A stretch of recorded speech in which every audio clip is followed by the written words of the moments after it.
leadership team, and we all are rallying towards having the complete sovereignty in terms of AI, and not just the platform. I think India being so aspirational and ready to adopt new technology for the welfare of themselves and the welfare of the businesses, I think we would be the hub of AI development for the world. You will start seeing that happening in few months, not just not years. It's actually heartwarming to hear that from someone who's actually fronting India's AI story at the moment.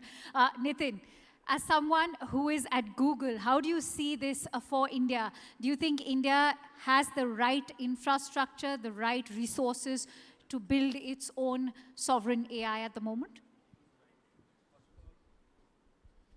First of all, thank you, Kilowatt team, Ankush, for inviting me here. And I'll be very happy to share my views.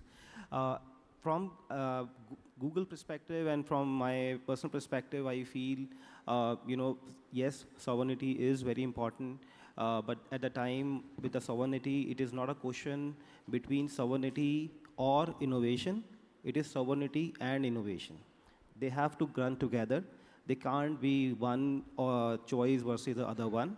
And with that, Google, while we have our entire data centers in India, you have heard 3 months back, we announced that we're going to be building big data centers in Vizag. The announcement happened. So we are ensuring that, let's say, if any innovation and any data residency things are there, they're being kept within the boundaries of India. But then those data centers are definitely empowering the lot of AI, but they are for everyone, for all type of personas, whether they're government, enterprises, startups, students, colleges, universities. We understand that, sometime there are going to be critical data which needs to stay even more secure. And for that, Google has created a completely indigenous data box which completely stays inside the customer premise, and it is fully powered by AI. So imagine that you have the full potential to run what you're running in a Google data center, but inside your own premise, and that has full Google Gemini AI services. And that's the definition we have for sovereignty, where you are also controlling the hardware, not only what's running on that hardware. All right. Sudesh, IRCTC is one of the most heavily used websites in India. My data research says close to 50 million users visiting every month on an average. Correct me if I'm wrong. But how are you incorporating or leveraging the use of AI, especially in peak periods when you look at, say, Tatkal booking time, when the traffic actually dramatically peaks up? Yeah, so we had a tremendous mismatch of demand and supply as far as railway ticketing is concerned.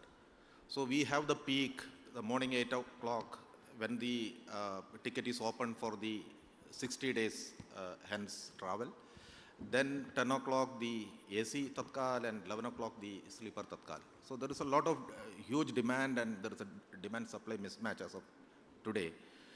So people try to misuse and use the automated tools for accessing it. So this is a constant, I would say, cat and mouse game we are sort of playing.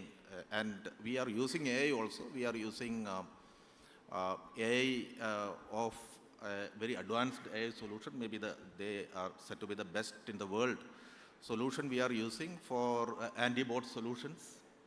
And any indigenous models are you using? Indigenous, of course, we have a layer of indigenous. There is a startup also who are doing the analysis, data analysis, and they constantly monitor the social media and see what is happening, what is the strategy. So it is basically a collaboration between the Indian startups and the global technology strength of a global company.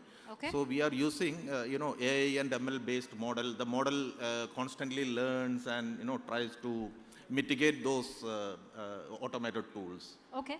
Ankush, what differentiates Bharat GPT in terms of its vision when you compare it to, say, global models like ChatGPT or even Gemini? And especially, how is it curated for Indian citizens and enterprises? What is that differentiating factor? Yeah, see, our tagline is AI with purpose and trust, right? So, whatever we are doing, so I had read that book, Seven Habits of Highly Effective People, very early on in my career. So, begin with end in the mind. We always think, what's the use case? What's the problem you're going to solve? And then see what kind of model you need, tiny, small, medium, or large.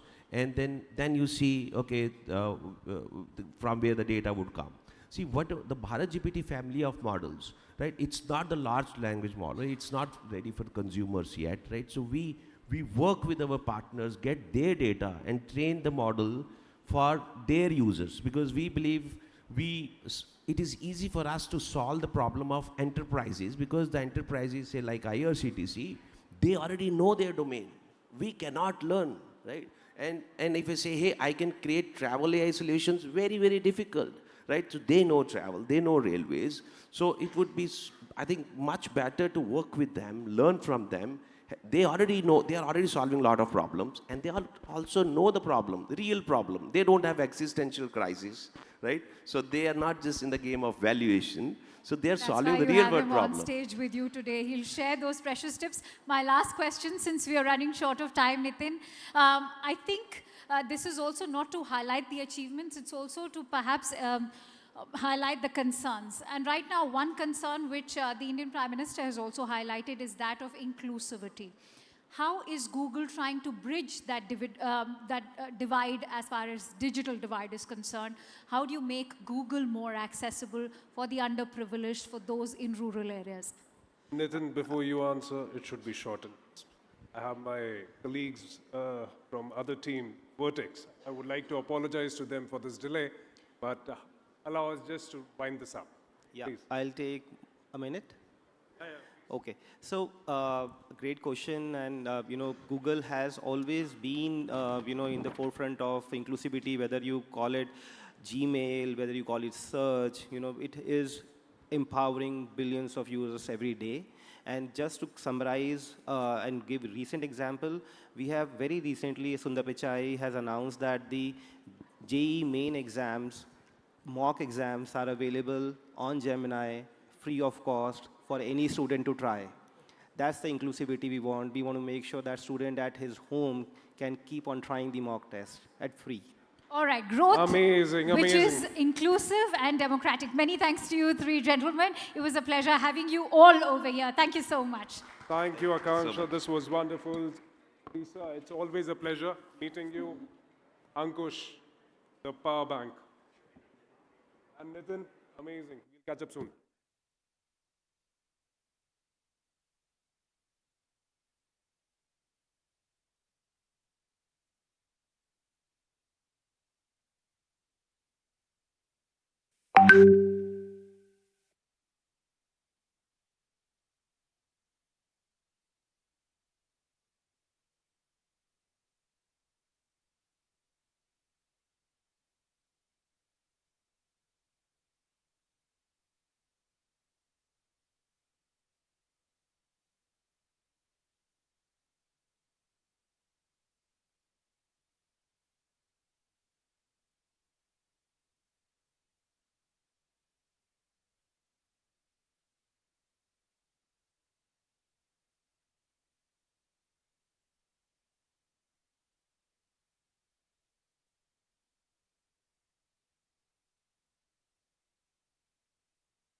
Hello.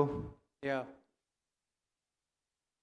Thank you so much for being here. We will have next session, which will be hosted by Vertiv and NVIDIA, as you can see on the screen. So with that, I invite Srirang Deshpande, who heads strategy for Vertiv. Yeah, Srirang. Thank you. Rakesh, thank you. Good morning to all of you. As Rakesh has already introduced, that two companies are planning for a lot of things together. As I said, I am part of strategy for India and managing Vertiv strategy and market development. The important thing, what we are bringing today for you is, as we see a lot of gigawatt infrastructures are getting announced, and that posed a lot of challenges for us. Till this time, the data centers were getting built from outside in approach. And then now time is there, or time has come where data centers are getting built from inside out approach. So it's first GPU gets decided or the workloads get decided, and then the whole infrastructure gamuts come into the picture. To discuss this, I have two friends, two industry veterans from Vertiv and NVIDIA to discuss the fireside chat. So we have a Jigar. I think by this time, Jigar is already known to the industry because immense contribution Jigar has done for the AI ecosystem in India, working with all the ecosystems, all the layers, infrastructure, application, use cases, and so on and so forth. He managed solution and engineering for India in NVIDIA. And I have another, my friend, Peter Panfield. Peter is encyclopedia in Vertiv. He is based in US. He's our senior vice president for technical business development. And he's the one who's involved into many designs, large-scale data centers and gigawatt designs. So I would request Jigar and Peter, please come on stage. Let's have a round of applause for Jigar and Peter.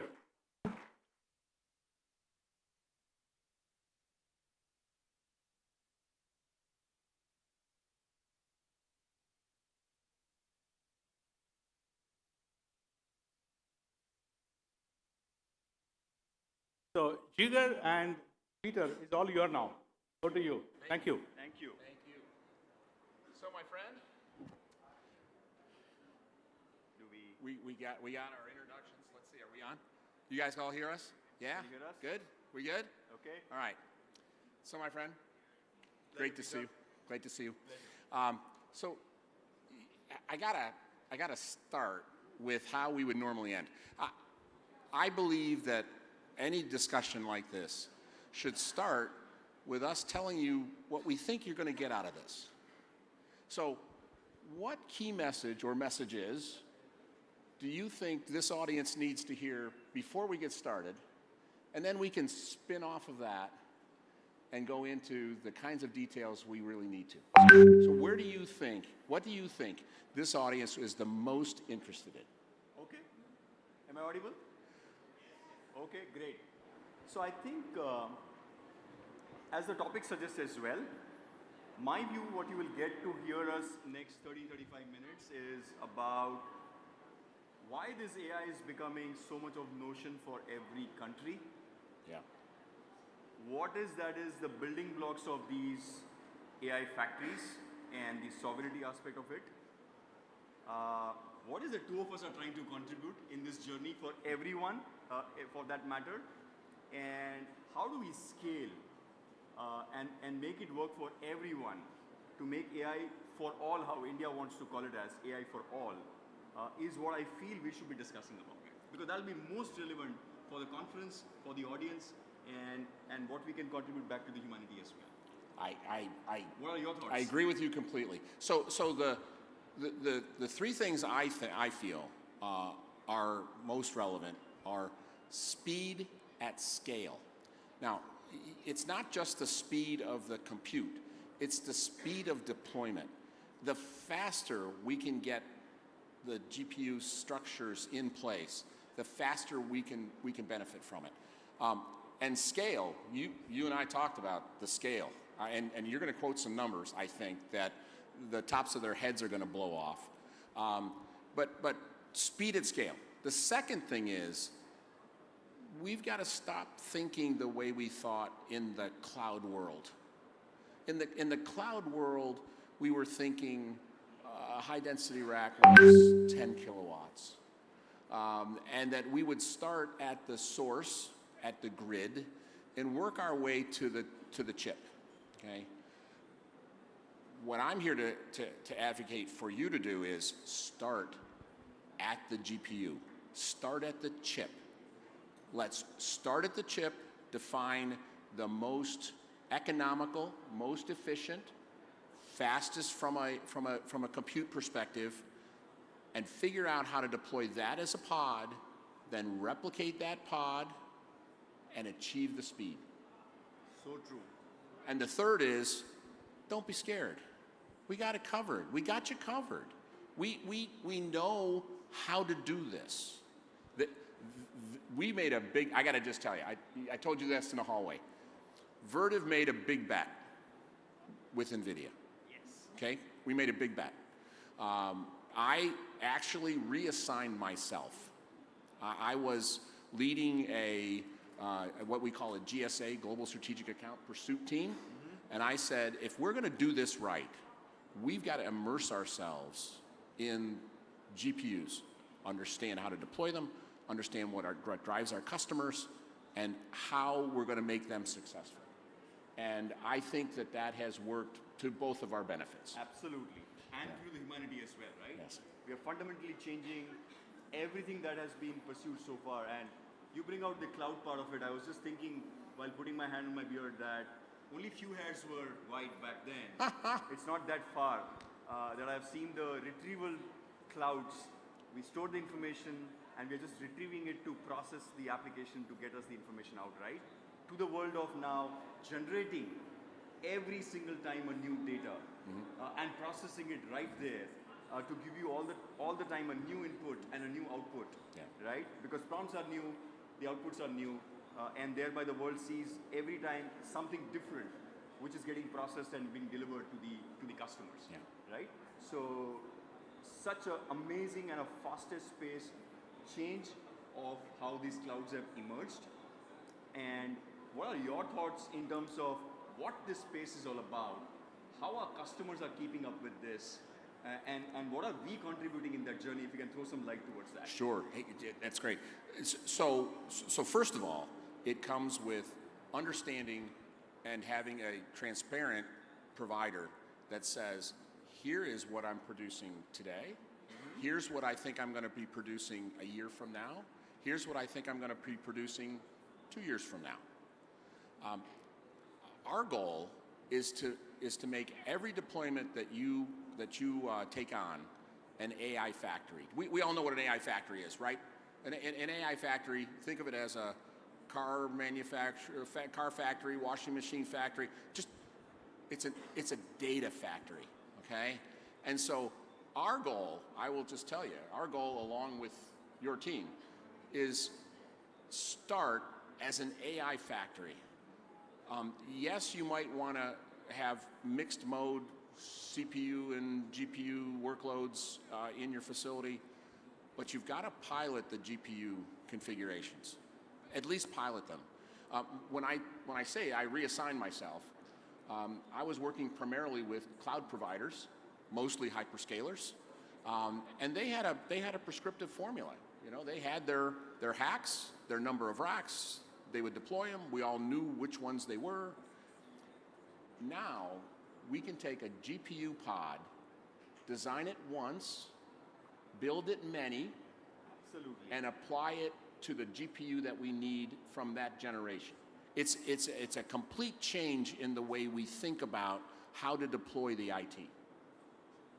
That's so true. By the way, did you notice every time we are talking about GPU, the screen is blinking. There you It's go. giving us a good message. I think it's because I owe somebody a nickel every time I use the letters GPU. It must be trademarked somewhere. All right, so I owe them a nickel. Okay, all right. No, so I think the transition that we see, because it's generating something new every single time, the compute demand because of which is just exploding, right? And thereby the possibility of what we could do more and new is every time becoming bigger and better essentially, right? And with that, I think the journey of data center is also evolving much more faster than what we have thought, right? You mentioned it, 10 kilowatt to 15 kilowatt, not that far. We were talking about this about like 4 or 5 years back. Yes. To 40 kilowatt, what we transitioned it to it, to now to 120, 130 kilowatts. And as we announced it in January, we're now talking about 240, 230, 210 kind of kilowatt, per rack, which means this size hall could probably run a great portion of India with so many services that has probably never imagined before. So I think it's interesting that you comment about that, because one of the things that we've heard back from our customers who first do a lot of research, how do they take their critical infrastructure from CPU-based to GPU-based? First, there's that transition to liquid. Don't worry about it. We've been doing liquid cooling for 40 years. We know exactly how to manage it. Then there's the density of the compute itself. I'm amazed at how quickly and easily our customers understood the move from a 10 kilowatt rack to a 130 kilowatt rack. Absolutely. I credit you all. So if you've already made that transition, I credit you. You're doing a spectacular job. Our job, okay, is to prepare you to have that go up by an order of magnitude. Okay? Not right away, but in future generations of compute. And so what we try to do is we try to prepare you for future-ready thinking. I know you don't want to think 3 years down the road, but let's at least think 3 years down the road. In 3 years, based on the rate of what you're seeing, what we're seeing both here in India and around the world. India today is about 1.4 1.5 gigawatts. Okay. What do you think that rate of acceleration will end up being in just the 3 years? Give us where you see it. My perspective is, I think all reports are talking about 5, 6 gigawatts kind of a number over the next 3 years.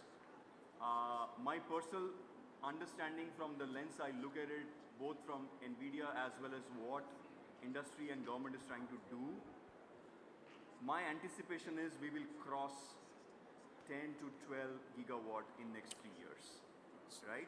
And that's not far, and I'm not going by any of the announcements that has been made in last 3 years. I know where the reality stands in terms of what inferencing and training workloads. I repeat, I started with inferencing, I did not start with training. Yep. The reason I noticed that. The reason is we are a consumer country. Make a note of that, yes. Right? He started with inferencing, not learning. Yes. All right? So, yes. so because we are a consumer country, we have always been in the mode of first to consume, then to build. And thereby we are the largest ChatGPT consumer based for the globe. We are the largest for Perplexity, we're the largest for even for Gemini as well, right? I think we were number 2 about a month or so back, but my view is with this Geo announcement, we should have crossed by now number 1 position, but the delta was pretty small, right? What does that mean? That means if that entire compute capacity that is currently not getting processed in the country should come back to India because of the DPDP law that has got enforced last month or so, then this number will be even higher. yeah. And we are very democratic that way. We are not closing the doors for any businesses. We have never done that. I'm sure, knowing the country, we will never do that with this leadership that we have from Prime Minister Modi. That means we will still allow these processing to happen outside of India, but at the same time, we will, due to the regulatory reasons of some of the verticals, say fintech, say healthcare, defense, and so on and so forth, or some of the government bodies, even if they start to do inferencing locally, this number will easily touch 10 plus. And I've not included the industry at scale yet, which is what Anthropic and Gemini and others are trying to even capture it from that market perspective. So my understanding, it should cross 10 while all the reports are talking 5, but India will leapfrog. So it's amazing. We didn't compare this note before we got on this stage. What was the number you gave me just 20 minutes ago? 10, right? So let's think about that for a second, just for a second, okay? We're at 1.5 now. We're going to get to 10. So to get to 10 in that 3 to 5 year horizon, we're going to have to scale pretty far, pretty fast, okay? We're going to have to draw on our shared expertise, right? Absolutely. And by drawing on our shared expertise, we're going to help be a trusted advisor to you, right? Who's your trusted advisor? I've got my trusted advisors, somebody I can always go to, and they're always going to give me the right answer. It might not be the answer I like, but they give me the right answer, okay? So what we want to do is make sure that, you know, we understand how to scale. You understand how to scale. We understand how to scale. I think if we're talking about doubling, getting to 10 in 3 years says we double every year starting this year. My 1.5 goes to 3, my 3 goes to 6, my 6 goes to 12. We're doubling every year. Now, if I was to take you outside of India now, okay, North America market, when the North America market first started becoming aware of GPUs, there was a wide variety of acceptance. There were the folks that said, yep, I want to be there. I want to be there, and I want to do a pilot with you. I want to design a pilot that I can replicate into all of my either hyperscale or multi-tenant data center environments. The other thing they wanted to do was no data center left behind. They didn't want to leave behind any capacity because they knew capacity was going to be the currency. They knew power and land and GPUs, that's where they needed to be. The third thing was their project scales moved. We used to live in the cloud world at project scales of 18 months. We live now in the GPU world of project scales of between 4 and 6 months. Yep. Okay, so a dramatic compression of schedules, a dramatic increase in capacity. What does that mean? We've got to build capacity at a faster rate than we ever have before. And I know we're up to it. Yeah. We've added the capacity we need to be able to support that kind of demand. Absolutely. Peter, that actually brings to a very good question. When we talk about this at scale, and you said that in US, you guys have already started to build this at scale because you see this as a great opportunity essentially, and India is yet to build, right? In all fairness, I think some of the largest clusters are in 10Ks of GPU essentially, right? While in US, we are talking about millions of GPU in a single data center essentially. Would you like to throw some light on some of the learnings and Kodi Kakkar, quick bite for the audience to know what are those quick things that India could do it in terms of having these things done in, let's say, 3 to 8 months time frame. Not just the project planning, not just the understanding of BOQs, not just the understanding of, who is going to deploy my project and how does the project look like and the 3D version of that. How do I get the entire project done in, let's say, 6 to 8 months time frame? Including from land is what I have, and from there onwards, GPUs running and hugging and making the production environment happen. That's a spectacular question, and here's why that question is so important. Again, I'm not criticizing the cloud world. I grew up in the cloud world. Okay, I grew up before cloud was called cloud, so I grew up in the cloud world. In the cloud world, we designed it as disparate pieces. We had a medium voltage utility piece, a low voltage utility piece, a power protection piece, distribution, out to the hot aisle containment, thermal on the rejection side, chillers. Every one of those pieces was designed separately from each other.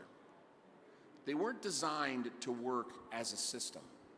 And so I will tell you the biggest change, I think, and the fastest, we can go faster by having an integrated system approach, right? If you chop up the pieces and have the pieces independently operating, number one, you're stranding capacity. You just are. I can tell you that right now. You might not think you are, but you are, okay? Number two, it slows you down.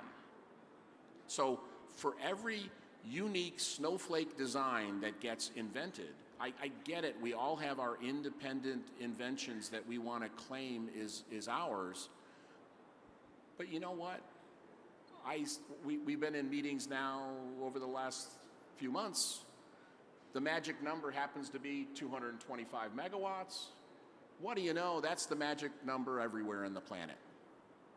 I'm not saying that it wasn't reached with the same information and using the same basis, but here's where we started. We started with 10 megawatt blocks, quickly shifted to 250, okay? Now, along the way, we said, okay, let's take these 10s and put them together and make a 50, and let's take the 50s and put them together and make 100, and let's put the 100s together and make a 220. Shoot me now, okay? What we found is, let's pick an optimum building block, supports the number of GPUs that is, I'll call it reasonable at scale. Don't take a design that has never been created before. Let's take a design that we have a good basis on.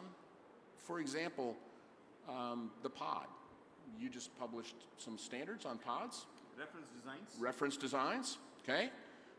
We worked closely with your team on reference designs. We came up with the magic numbers that are reference designs that minimize the amount of underutilization, so maximize the utilization and make it the most efficient. I have been an advocate for efficiency within the data center space my entire career. If you save a watt, that's a watt you don't have to generate at the source, you don't have to distribute it, you don't have to reject it. So the fewer watts you lose, and the more watts you can put into the compute, the more tokens I can generate. Absolutely. And so our goal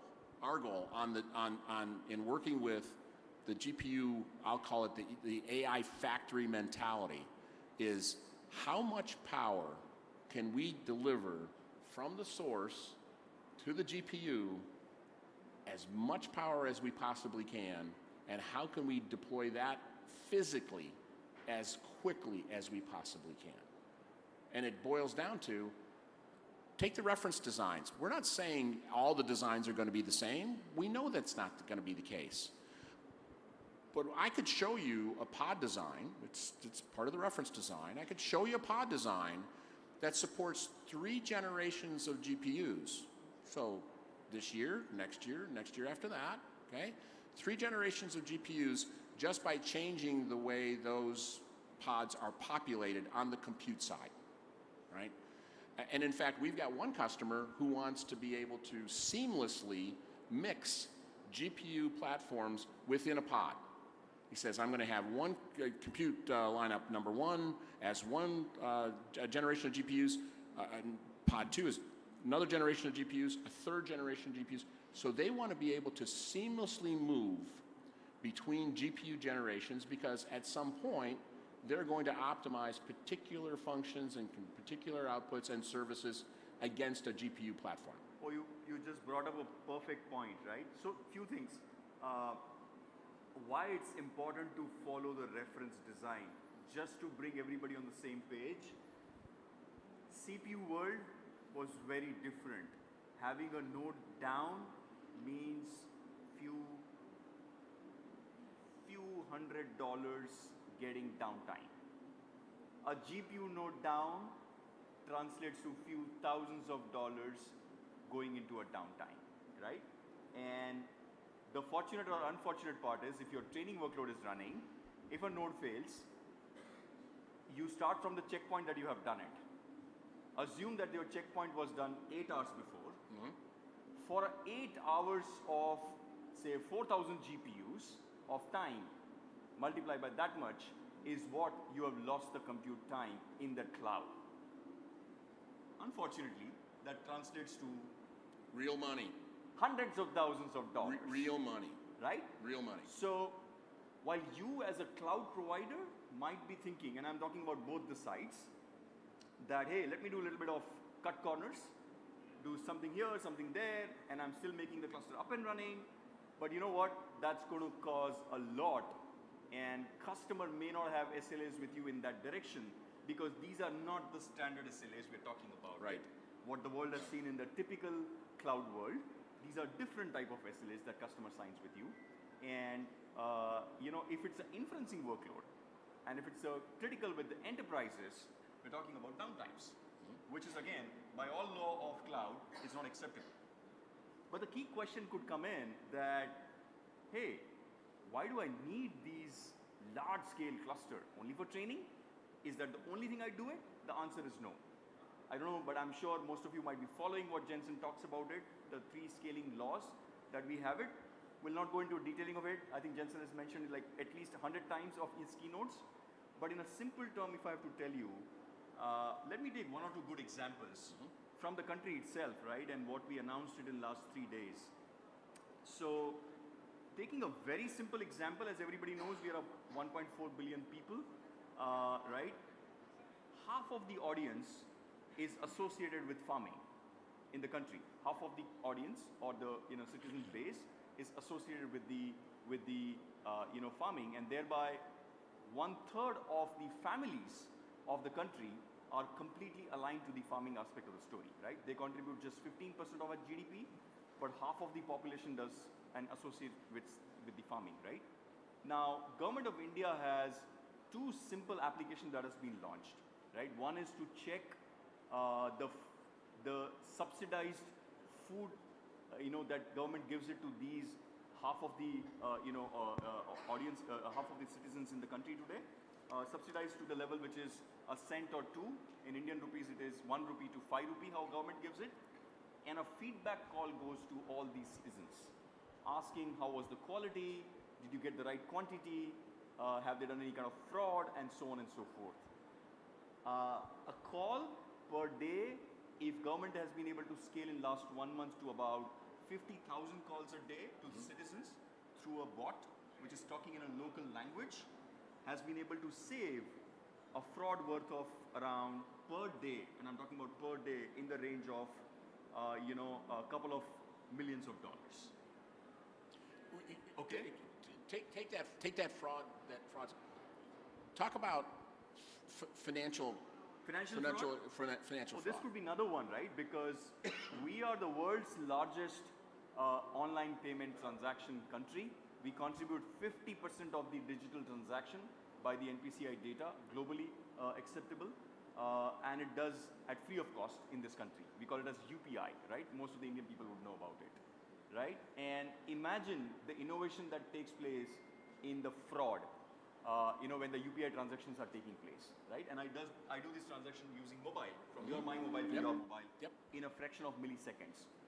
That data is in hundreds of millions, right?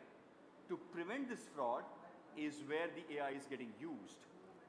Now, if I'm putting a couple of hundreds of millions of dollars for 5 years as an initial investment, think of the economic benefits and the money back that I'm giving it to the citizens by not having these frauds.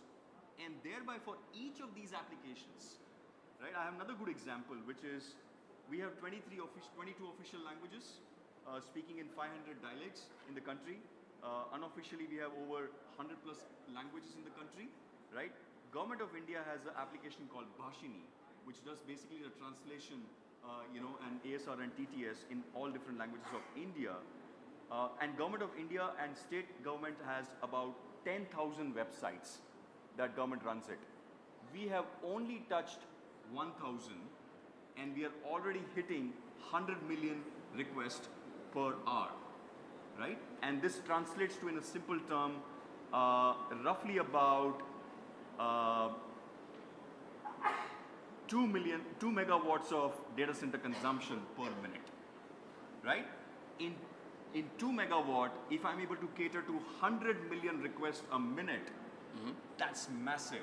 Yeah. And look at the productivity improvement that I'm bringing it to the nations. And this is just 1,000 of those websites of government of India. So we, That's the scale we're talking about. yeah, so we started with scale at speed, Yes. okay? That's where we began.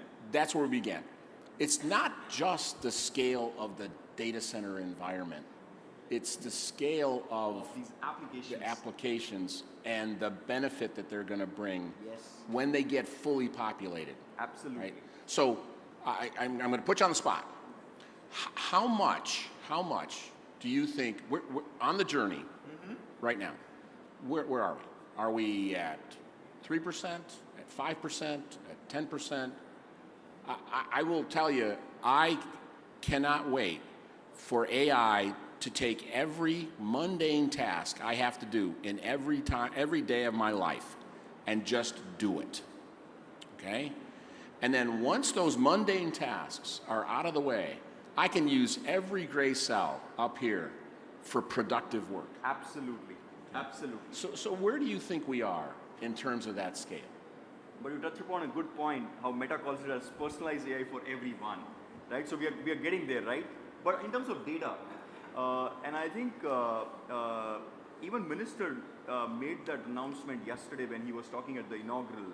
He gave a nice statistics talking about we as India generate 20% of world's data, and what data center capacity the country has today is 3% of the world's data center capacity is what we have in the country. So which means even if I don't assume data generation speed over the next 3 to 5 years, even if I keep the data rate at 20% only, and we are a young population, so we are bound to generate more data, but assume that, and ours is the cheapest data rate in the world for 5G that we have, but assume that we don't generate much of data, right, and we restrict it, we still have a long, long way to go in building these large-scale data centers to make sure our own data, we process it by ourselves. Right. Right? Right. And that's where the whole theme of this sovereignty, what government is talking about it, that at least let's protect our data, which is more critical, not the generic data. Yeah. And that's where the gigascale is more important. Yeah, but I don't look at the sovereign data center approach as so much as a protection. It is not. I look at it as where's the most efficient place to process the data. It's where the data is generated. The most efficient and effective place to process data is at the source of the data. Absolutely, and we are limited by energy. Yeah. So we want to protect that layer as much as possible. Right. And so I see a world where the data gets generated, it gets processed as closely and as quickly after the generation of the data. It's used to further improve the performance and generation of subsequent data. So that data gets cleaned up as it goes. It gets more refined and more accurate. We all know we make good decisions with good data. We know that. We make bad decisions with bad data. So the real issue here is we got to take the data. I won't say that our data is not clean now, but it's not. Okay. I mean, give the audience an idea when when a model is being put together. How much of the time is actually in cleaning the data and pre-processing of it, and how much of it actually goes into the language model itself? So just to build, because India just announced 10 of their foundation models, cleaning of data typically is 3 to 6 months of journey on thousands of GPU for a language model that we are trying to build it in, right? If it's a specific model for a particular task or a vertical that we are trying to build it in, and if the data is more notorious in terms of having more videos and images and stuff, it could be even longer. Got it. Right? And then comes the foundation model building itself, and conversion of the model. That's another 6 to 12 months of journey, depends on the model size and type that you're trying to build. So it could be a third of the time of realizing my large language model is cleaning of the data. That's correct. Processing that data. Now, once it's there, I've got a solid foundation of data to use for future models. That's correct. Okay. So, again, I think if we're talking about it in terms of percentage, are we 5% there? Are we 10% there? So I would not put percentage. The reason is what type of model we are trying to build it in depends on that. If it's a language model, I think specifically to India per se, I will not comment about other countries because it depends on where their journey is in their data building. But India, in my view, has already nailed the data creation for a mid-size model, how we call it as, a small to a mid-size model in play. Got it. And we are going to make it open source as well, how it has been announced, right? So I will not claim it that we have a very large data sets for a very large model, but a small to mid-size. I think in last 1.5 years, due to this India AI mission, we have been able to generate pretty good amount of data and a pretty amazing clean data. Perfect. All right. So I'm getting the hook from the guys in the front row, okay? Yeah, I run long. I'll always run long, But okay? Peter, sorry, I'm pausing you there. Yeah. And I want to diverge a little bit, right? Asking, as an India first, and I'm an Indian first, then I'm an Indian, what is that Vertiv is trying to contribute in this journey for, let's say, India to begin with, and for the globe as well, you know, in the building blocks of these things that we are trying to do for these gigawatt-scale data centers? If you can throw some light. Sure. I know it's a little bit silly question. No, it's not a sales-wise silly- no, question, no, but it's you not. know, It's- as India, yeah. we want to push manufacturing. We want to push, you know, India ecosystem. Be more indigenized as much as possible. Be more self-reliant. I want to know what Vertiv is trying to do. So Vertiv is investing in people, in process, in production capacity. Amazing. Our goal is to build as much of the critical infrastructure here in India as we possibly can. And what it starts with working with our partners and our customers on first pilots and then production. That production, you're going to benefit. I will just tell you, India, you're going to benefit from the mistakes that have been made in other regions for the last 12 to 18 months. So you're going to benefit from that. Amazing. You're going to be able to jump right to it, all right? All right, so here's the sum up. I asked you to give what you thought the panel should this discussion, they should get out of it. What should they have heard from us that you want them to keep in their minds from the rest of the day? For the rest of the day, Rest of the day. my view is, and I know it's going to be a mix of audience here, you should be listening to it. How are these building blocks of AI factories that are getting to learned from the globe that India could adopt it fast, followed by what's happening in the model world, because that's the most and the fastest you know, building things that is happening in the world, and the most fascinating because changing the world is so fast, followed by how are these models getting deployed, right? And what are the applications which are changing our world on a day-to-day basis? And fundamentally, the businesses are getting challenged on how they have been operating it for decades or centuries, right? Versus how they could do this business today. If I would be you as audience, and that's what I'm trying to do, being the audience as well, trying to constantly learn from this conference, what's that, the people who have done this at scale, what can I learn from there that I can deploy it back in my country, in my profession, in my day-to-day life as a learning, is what I'm trying to do. And that's what I would recommend everyone else to do as well. Perfect. So let me add on top of that. It's scale at speed. And it's not just speed of build, it's speed of compute, it's speed of adoption. Yes. Second, stop thinking grid to chip and start thinking chip to grid. And let the chip help us define what that critical infrastructure needs to look like.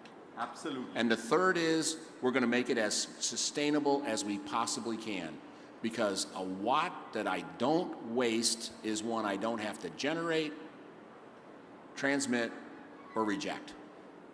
All right, I think you're up next. Any Any questions? Can we take, Q&A? do we have time to take questions from this? Okay, we have. Can we? Okay. Right. Okay, we have one hand up.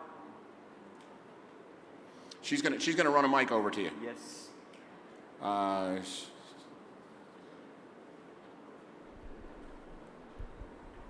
Hey, really good. Hi, my name is Anil. I have a question. As I can see, Use your As- outside voice. That's what Okay. my family always Okay. says. as I can see, everywhere is AI, and in today's era, it is totally about AI. So, as you also said that this is a AI, whereas everywhere, industry and company and education, in every sector using AI.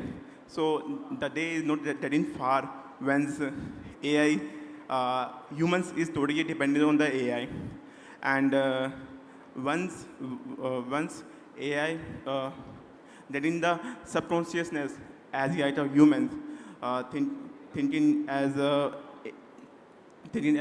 humans means that there's any chance where humans and AI both are in the same niche. So I think that early on, AI got a bad rap. It was going to be the computers were going to take over and blow up the earth. That's not what we're finding. What we're finding is that AI makes our life better every single day.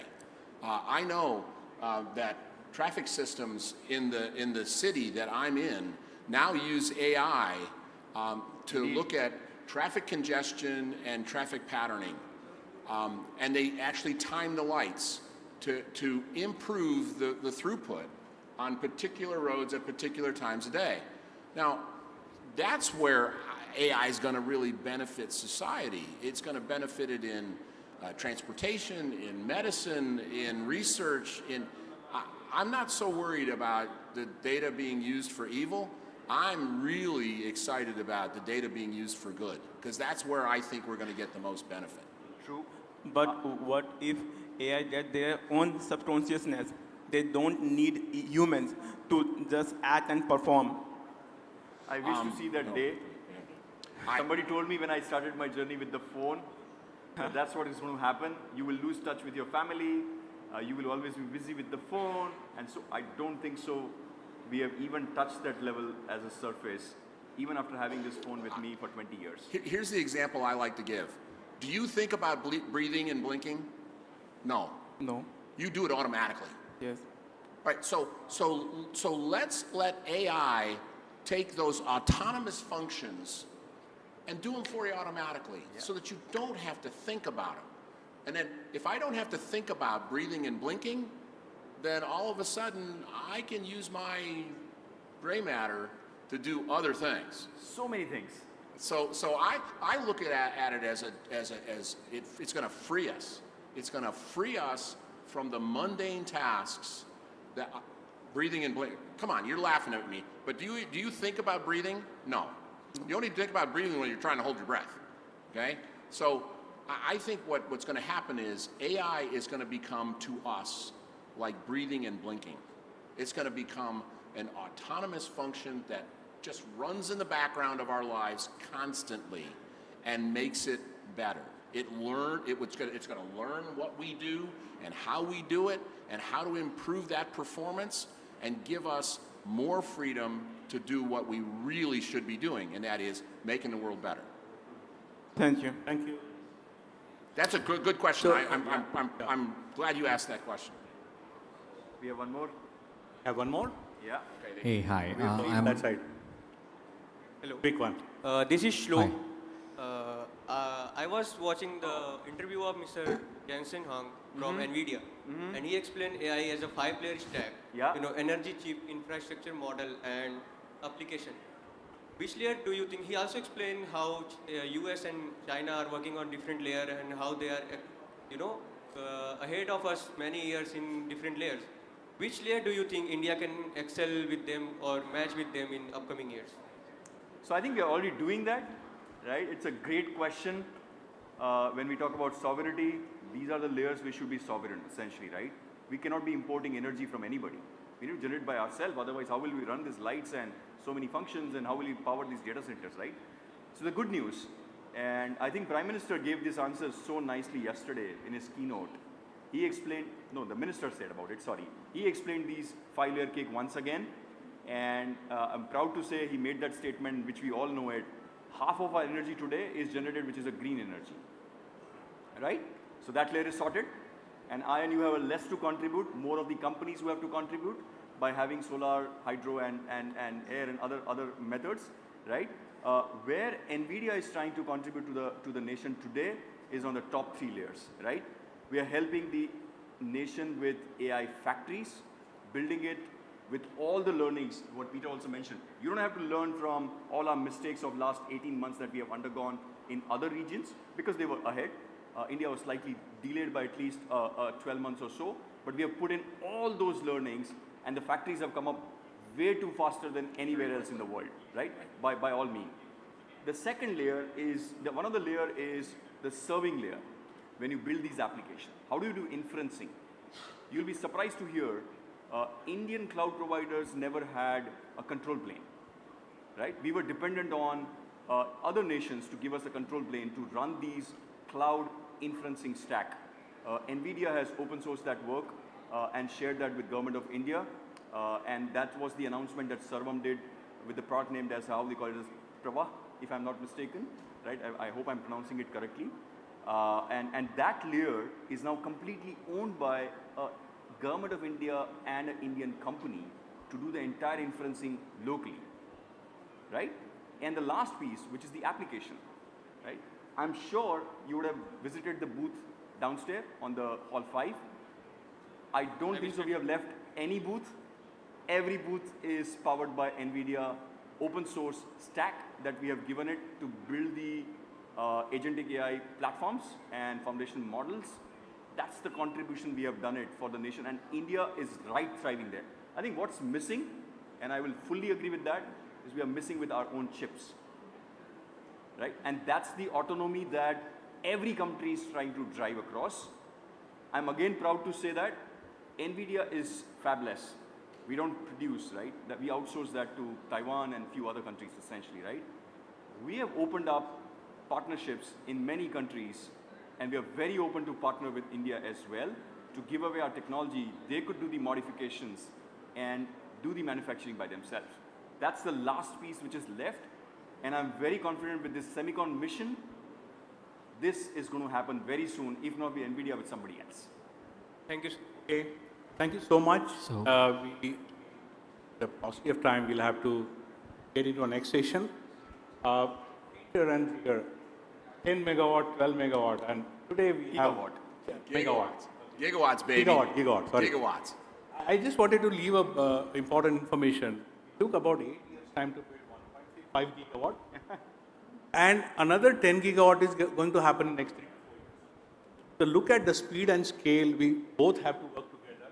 Yes. And as Jigar rightly mentioned, all 5 layers will have a tremendous opportunity to work. Energy, infrastructure, compute, models, application, and so on and so forth. Huge amount of resources required, huge amount of support required, and very exciting time ahead. Thank you so much. And it's going to be a system approach. Systems, think systems. We as an industry have thought boxes for too long. We think, I got this compute box or that compute box or that. It's now a system. It's a platform. And that platform generates tokens. It's the new measure should be tokens per watt per dollar. All right. Absolutely. Absolutely. Absolutely. Very well said. Thank you so much. Thank Okay. you. Thank you. Pleasure. All right. Indeed, pleasure. Thank you so much. Really welcome. Thank you. Really good job. Okay.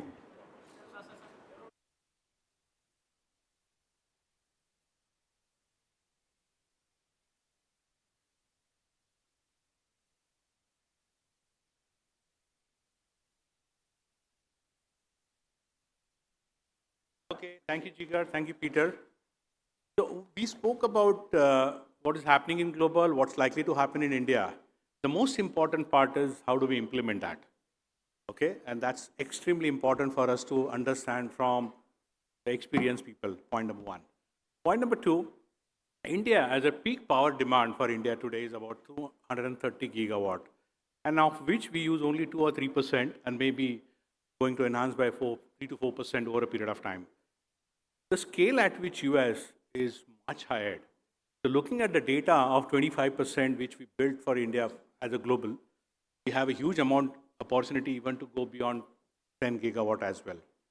So to start with the next session, we have two important leaders from the market. We have Srikant Cherukuri. He's the one who has experience in building large-scale data centers, implementation part of it.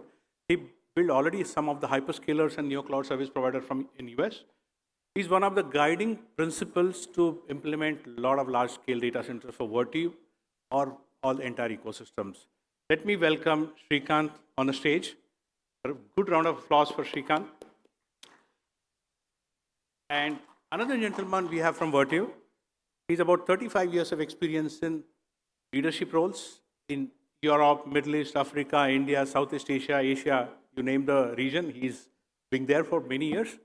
His name is Sanjay Senani. He joined us as a Senior Vice President, Technical Business Development. He's the one strategizing all technical strategies for Vertiv and a business development arena. Let me welcome Sanjay on a stage. Good round of applause for Sanjay. And I'll be asking some questions on behalf of you. I would also open the floor maybe towards some time later. Welcome, Sanjay.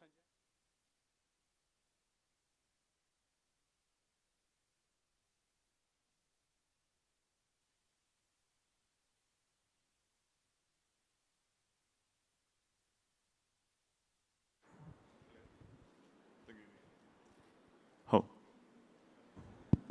Yeah, am I audible? Okay, so let me start, Srikant, from you. Last question first. What is the one learning you want to give it to the audience from your experience of implementation when you build a large AI scale factories? That was my last question, but I want to ask you first. One piece of advice or experience or? Experience, out of your experience, because you already have a good hands-on implementation.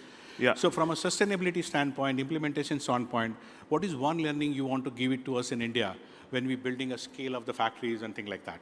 Yeah, it's an interesting question, right? Like when 1 year back or 1.5 years back, I came to India to review some data centers. And when I was asked to do that, one of the first things that crossed my mind is, wow, India is building data centers at scale, because when we were growing up, power used to be a big issue. The reliability of the power used to be a big issue.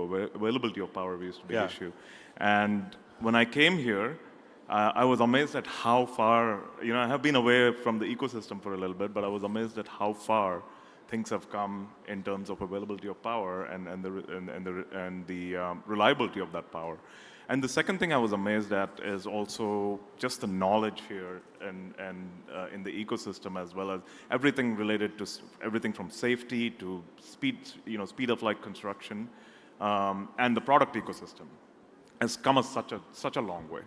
I think the next step in terms of where India is going in this AI factory build-out is, if you look at the US, it's a little further ahead in terms of gigawatt-scale and large and high-density racks, deploying the high-density racks, high-density liquid-cooled racks. There's a lot more experience over there, and I think our combined companies have created that experience, right? Like, I've been working with Vertiv for the last 4 to 5 years in the R&D work, engineering work, and then eventually the deployment work. So now we have actually matured a lot in what we consider AI factories versus data centers. So there is a lot of advantage for India to draw from that experience. Our combined knowledge pool. Again, it's the same companies. Whether you go to Europe or US or India, it's still Vertiv and NVIDIA. So it has to be a strong cross-pollination between the ecosystem in the US and here, a strong knowledge sharing. And we are in year 2 or year 3 of this AI factory build-out worldwide. And as India, is picking up pace in this journey, there's a huge opportunity to not relearn all those hard lessons or the hard way, but instead share that knowledge, our combined teams share that knowledge and build it much faster here. Yeah, that's must, as a thought leader, both sides, we need to do that. We need to equip the market for those kind of things. Yeah. And let me also tell you, on Vertiv side, whatever innovations we are doing in US, we are real-time bringing to India, so that there's no latency here. And absolutely, whatever is going to happen in US, we want to bring it to India. Yeah. That takes me to a next question to Sanjay. Sanjay, we have heard about speed. And so far, we have heard about speed of clock. Now, Peter, sometime back, and Jigar spoke about speed at scale. What is your thought process about speed at scale, or the ramp up of infrastructure happen at the speed level? What's your thought process? I mean, most of us who are in the space of mission critical applications and then within IT, and if you're dealing with semiconductors, we all know Moore's law. And that was pretty much a 10x almost a couple of years in terms of performance. And while performance was 10x, the energy required to reach that performance was probably 2.5x every generation. So you were getting amazing efficiency in terms of performance because you were getting a 10x performance with 2.5, 3x kind of additional energy usage. And that's what you saw for the past many, many decades. And we all thought that Moore's law is kind of now reached a plateau, there's not much happening. And this is where companies like NVIDIA, working with the other semiconductor ecosystem, came up with multi-tiered chip structures. When you look at today, some of the chipsets, these are 3-story, 4-story, 6-story buildings. If you had to look under a microscope, there are layers and layers of transistors, billions of transistors layered together. And the innovation that is happening now, or that has kick-started now, is again kind of retracing Moore's law. So if you look at what NVIDIA is announcing in terms of the new generations of chipsets, there's a humongous amount of performance improvement every generation. While the performance generation is 10x, 20x, 50x, the energy consumption is also jumping up. It's not 10x, but it's 2x. It's 2.5x. So like Jigar and Peter mentioned a little while ago, you have the current generation at 130, 140 kilowatt per cabinet, where the next one is 250, 260. And the one down the road is 400, 500 kilowatt per rack. And while I don't want to give away a bit too much, but 1 megawatt rack is not too far away. People are already testing it. So now think about it, 1 megawatt of rack. A few years ago, the whole data center was 1 megawatt. The white space would have 200 racks of 5 kilowatt each. And you had generators, chillers, transformers, facilities supporting that 1 megawatt. So the white space was 80% of your footprint. The rest of this stuff was 20, 30% of your footprint. Now this has flipped. You have only one cabinet. But you still need all of that. You still need 1 megawatt worth of power, generators, chillers, transformers, everything. So in that context, if you see, we are innovating at tremendous speed. If you invest anything today, it's outdated 2 years down the road. So that's number one. Now that's a challenge. The second challenge is that it costs a lot of money. Jigar mentioned, the cost of a data center may be $1 billion, or let's make the numbers a bit more reasonable, $100 million. But the amount of GPUs sitting inside is probably $2 billion worth of GPUs. So now if I place an order today with $2 billion of GPUs, I want to monetize this project very, very quickly. If you build a project, and in olden days we used to build a home, in India, not just in India, in most other parts of the not so developed or developing countries, would have people carrying bricks on their heads and building a house. It takes 2 years to build a home. Now, as a homeowner, you don't see that as a problem. You're trying to save $5 here and $2 here. You rather have a person taking a brick on the head rather than bringing a cement mixer, because you thought you're saving money. In this world, you're losing money, because the money you are spending is still going to be the same, probably 10% cheaper, but your return will start after 2 years. Because you will monetize that investment after 2 years, after 3 years, because only when you turn on the switch, only when you turn on the tokens, that's when you make money on your investment. You're right. So it's speed to token. Whether you spend $100 million or $1 billion, you need to spend it fast, get the factory up and running very fast, so that the token comes out very fast, so that you can get your return on your capital employed. So if you are anyone here is from the finance industry, Rocky, return on capital employed is a seriously important KPI for money. So that's speed. And the third is scale. The demand is so heavy. Jigar and Peter in that conversation talked about a few kind of applications. Think of agentic AI as what it can do for you and in how many areas of your daily life it can affect you. The scales are crazy. And so not only we need to work on the degree of difficulty in terms of density, we need to deploy it tomorrow morning, and we want to deploy it at massive amount of scale. And that's the kind of problem statement or opportunity that we have. So Sanjay, when you say speed at scale, and that's an idea which you've given, because every month or a week saved to deployment is going to be an go to market fast, right? And generally when you have to speed at scale, you also have to design for scale. And that's where the blueprint discussion starts. Now, why, Srikant, when it is a blueprint, it starts from a GPU architecture or GPU cluster architecture. What is your thought process? When you say scale for design, you not to have to scale for it first which GPU you want to go with today, and then you scale for that. What's your thought process on when you talk about why the GPU has to start with why the blueprint of any data center has to start with a GPU cluster? Could you repeat the last part again? Okay, when I say when we have to speed at scale, we have to design for the scale. And that's where the blueprint of GPU starts. A GPU is the first thing we to start with. And why is that?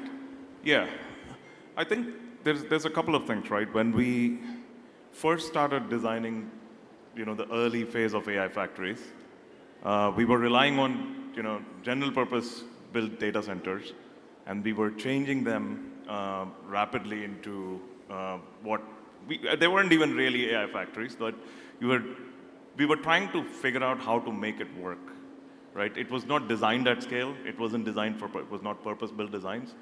But I think the moment came on us so quickly, and again, NVIDIA and Vertiv together foresaw that moment. We didn't foresee the scale, we foresaw the moment, and we went very quickly from 10 megawatts to now we're talking about gigawatts.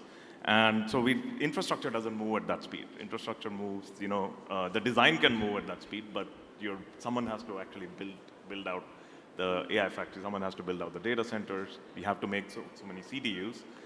So we were in a phase where we made it work, but we made it work in a very, we had to make it work way, right? If we had to do it all over again, that's not how we would do it. Now we have a moment where we say, okay, if we were to do it the right way, now we know what the future looks like. We know that's why we redefined the data center as an AI factory, which is a fully integrated, where you go from a chip design to system design to the liquid cooling design or the power design. It's all purpose, and in fact, even the shell and the campus is all purpose built as an AI factory. So we have to start thinking both in terms of design as well as manufacturing, as well as delivery, as well as operation. We have to start thinking about it at that scale. And I think we've already started doing that at the design. Like, NVIDIA has a DSX reference design now, which is actually based out of Vertiv, smart run products and large-scale CDUs. So now we have to start deploying at that scale. That is one of the things that NVIDIA's focus is how do we deploy at speed of light. Everything from logistics to operations, everything is being redefined. So that's why we have to you have to think of it as an end-to-end integrated product. So you say about we have to design for the future. That means every design what we do has to have a future proof. What are two important ingredients you want to suggest to our audience or all of us when you talk about future proof from a design standpoint? Yeah, I think the biggest one that I still have to repeat sometimes because it hasn't caught on is we used to think of, Jigar and others have spoken so much about rack density. We have to stop thinking about rack density. We have to start thinking about row and data hall level density. Yes. Because, how we almost are slowly retrofitting the entire footprint to match an AI factory design. We will not be doing that generation to generation. That's just very expensive. If we keep changing the technology, it's going to be very expensive you're not only spending a lot on building it, you're spending a lot on retrofitting it. We don't want that, because that's going to eat into the ROI. So we have to start thinking about it as, okay, I'm at 30 today, I'm going to do this. 40 tomorrow, I'm going to do this. 100 tomorrow, I have to do something else. 200 or 1 megawatt, I have to do something completely different. We have to stop that mindset. We have to start thinking about it in bounding boxes, right? Data hall level or row level bounding boxes. And that's what our latest reference designs do, which is start looking at the entire pod as one big block. Don't change the technology. Optimize it with a future-proof mindset, right? Will this work for that 1 megawatt rack? And today with the digital twins, you don't need to actually build it to do it. You can actually, simulate that. So that's number one, I would say, is take those bounding boxes and take that bounding box mentality. Now, map that, technology-wise, map that right up from the chip to the utility, which is same redundancy, this redundancy for compute, this redundancy for network, and have that cluster mindset, where you say you map the cluster to the power and thermal perfectly, so that every watt goes into maximizing tokens versus going into redundancy and your old school way of thinking. So I think if you combine both of those elements, you would get into a future-proof data center.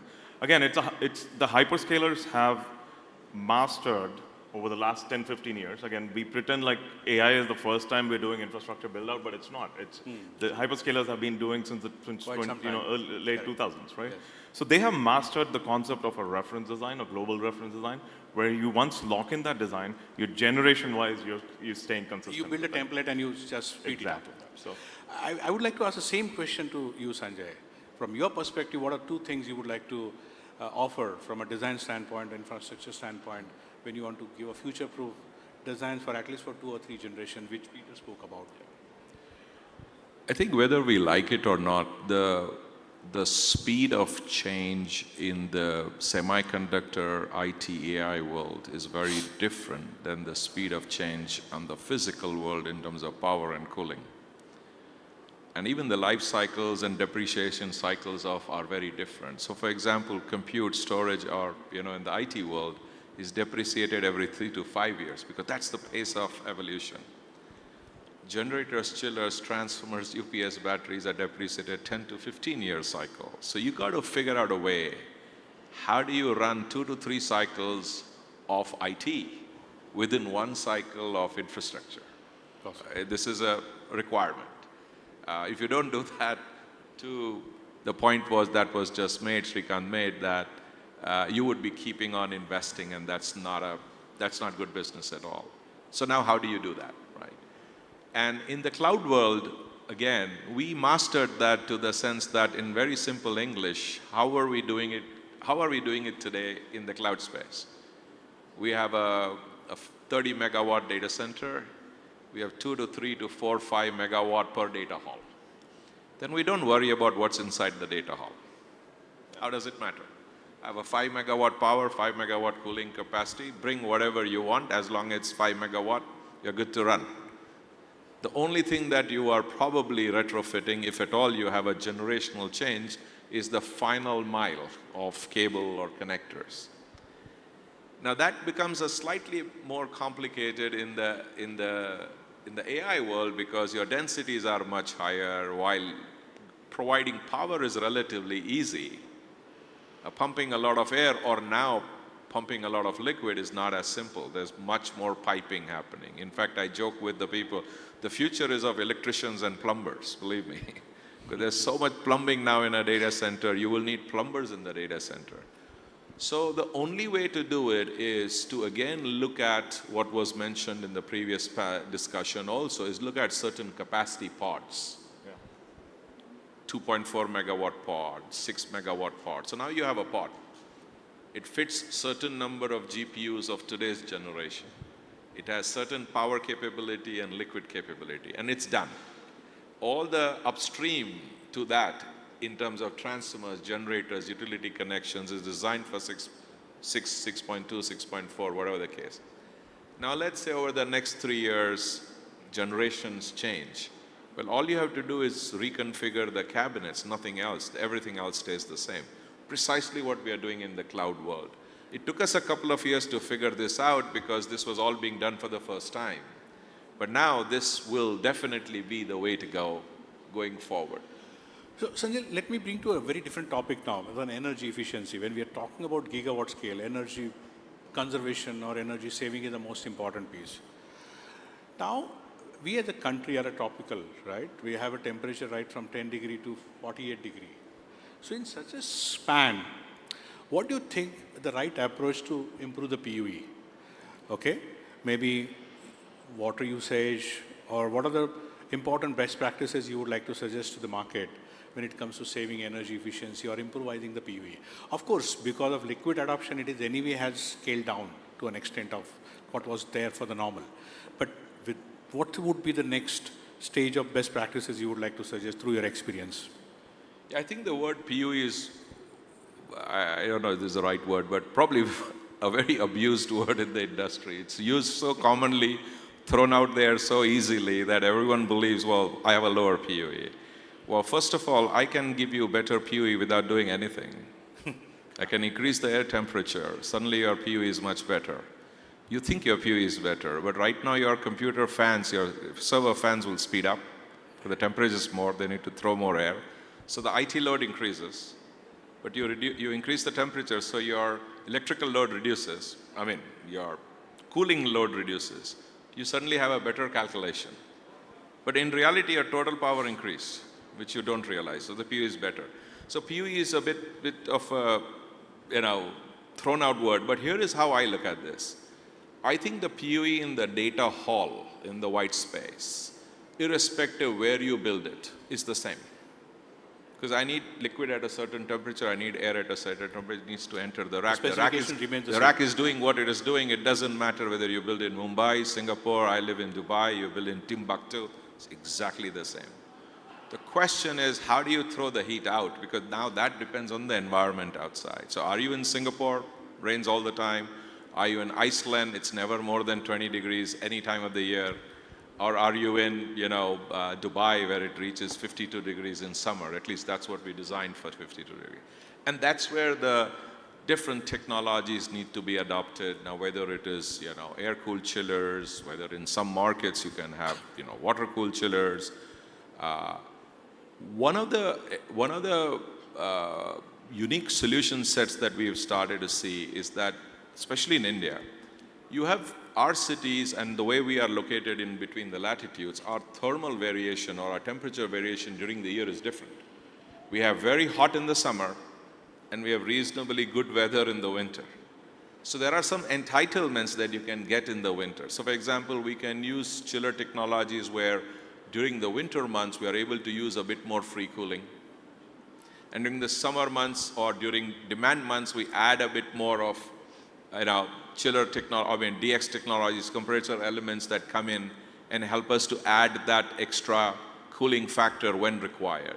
And so what we could do is optimize the way we cool across the thermal cycles of the year and bring down the annual PUEs of the year. Because at the highest point of temperature, you will need that cooling, whether you like it or not. Yeah. And so it's this management of PUE through thermal cycles and some optimization also through load cycles. Because load also, especially in the AI world, may not be like a cloud business, uniform throughout the year, throughout the day, through every month. And so again, certain optimizations in how you use your CDUs or fan wall units to bring that energy down will help us to improve the PUE. The one thing I would say about that is the design is there, right? Based on whether it's the water temperatures, we're all designing to the same. Targets. Yeah.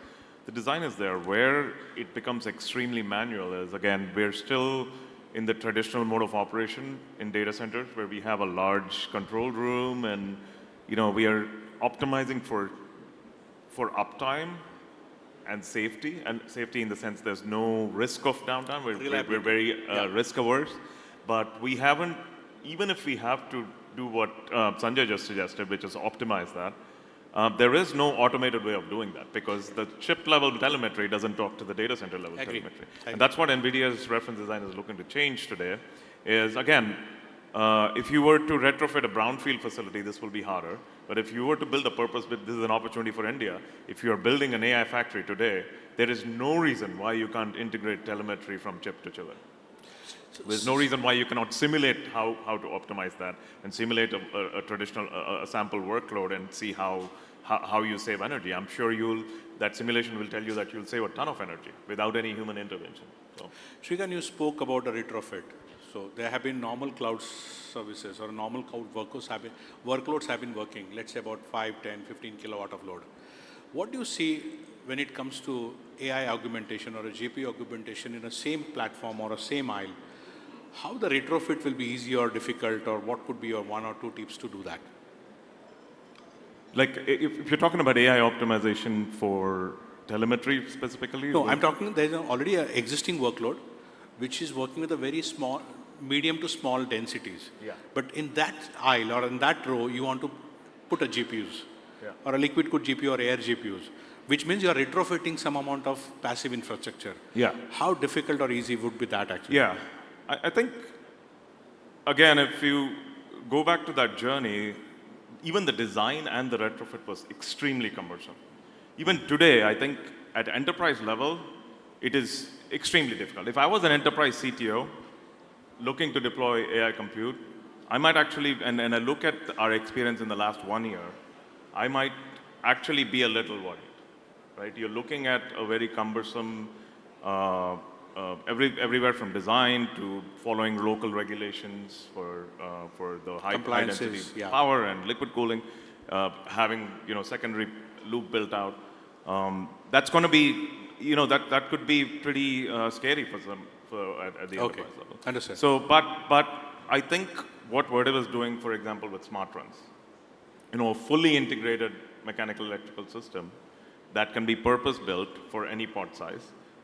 That can track our our most scalable reference designs.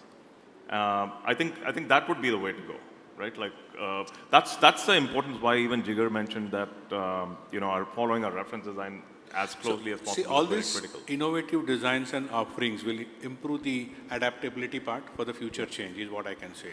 My last question to you: there seems to have some NVIDIA-ready design offerings or a certification offerings. Would you like to talk, or we would like to give some insight about that? Certification programs of NVIDIA-ready data centers. But NVIDIA-ready designs. Yes, Yeah, I think whether it's a colo or whether it's at a cloud scale, an NCP scale, what we've been doing from the beginning is, just like we've been enabling other partners, we've been enabling a lot of colo partners to build NVIDIA-ready data centers. Okay. And that optimizes for the water temperatures that we're recommending, the pod sizes that we're recommending, the redundancy that we're recommending, the integration between telemetry that we're recommending. So for the partners that have followed that design, we have certification, whether it's DGX ready or NVIDIA ready. Now, the only thing I would encourage these partners and also those who are looking for who is actually doing that at speed of light, in a sense, like, that a lot of the data center industry is still in the mode of, they're thinking more like real estate developers, waiting for example, you have these tranches of data centers that you're purpose building for everyone. True. That is a traditional way of thinking and saying, I'm giving this space, this cage to you, and I'm going to build it out the way you want it. But you can't wait. No, like the way the industry is operating, no one can wait for that. Okay. Right? So the partners who are building purpose-built AI factories, they are want to be part of that future, building at large scale, and then whether they give those tranches or not, but they're built on NVIDIA design, so when the customer comes, you already have built basically according to their specs. So that's really insightful. Many of our colo customers will take good insight from that. Yeah. With this, I would come to our audience for any other question for them. Hey, hi, I'm Dhaval Banishali. Thanks for the talks, this one and the previous one. We have been talking about how we will scale in India. in the future, we also need to scale the talent. Wanted to get some viewpoints from you, from your experiences, as we double capacities. You also need those people to run the data centers. You need DC ops as special. We can run the NVIDIA optimized containers in our laptops, but those Vertiv chillers, those skills are not common and cannot be easily taught in schools today. So what's the plan? How do you think we should be going for the future? Especially double every year is a huge challenge, right? So I'll just take this question for a while. So at Vertiv, we realized this challenge much ahead of time, and we started with a lot of skill development program. So the first thing first is about operation and management of the infrastructure. Okay, that's something which we have started with in collaboration with Indian Institute of Technology, Chennai, where a diploma and BTech or a graduate engineers, we train them for managing how to manage operation and maintenance of data centers. That's about 8 to 12 weeks program, extensive programs, off-site as well as on-site. So this is one part. And there are many other programs which are on the cards to develop design, engineering, and many other things actually. That's what I can tell. And these programs are already available on the web. Anybody can have a look and enroll for that. Okay. Any other thing which maybe NVIDIA would like to say about skill development activity which NVIDIA would like to do with the need of ours when we are scaling so high? I think that's a question you also want to have from NVIDIA side.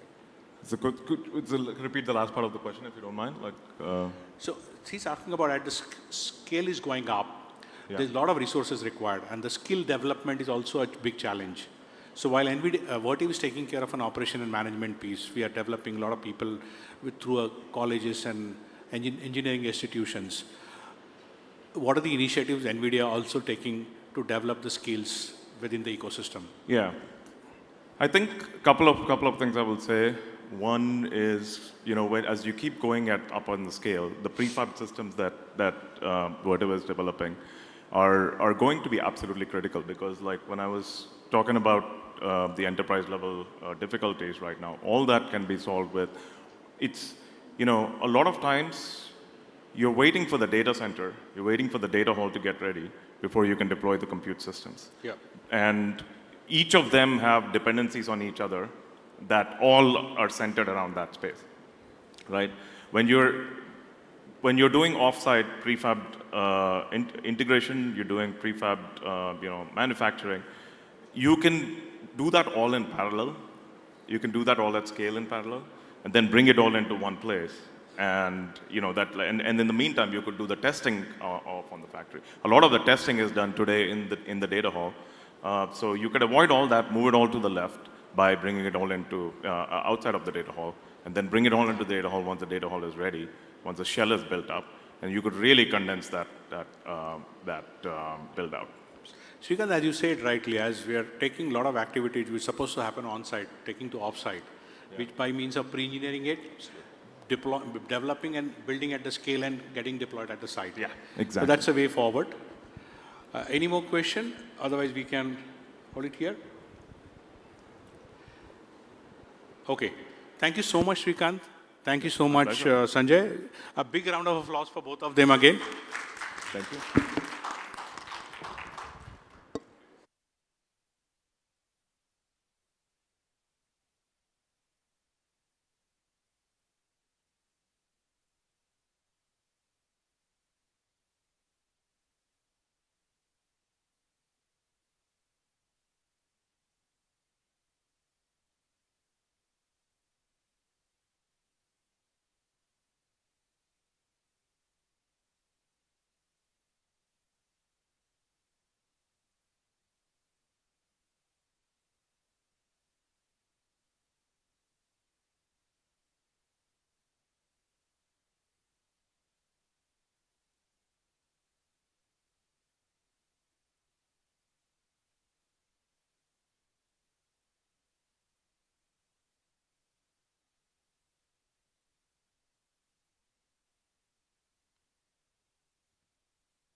we would like one group photo of all the speakers.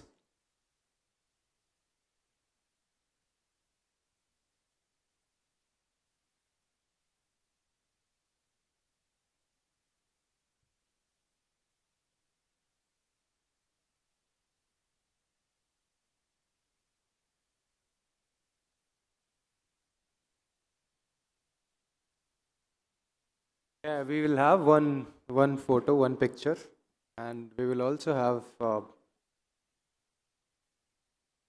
giveaways.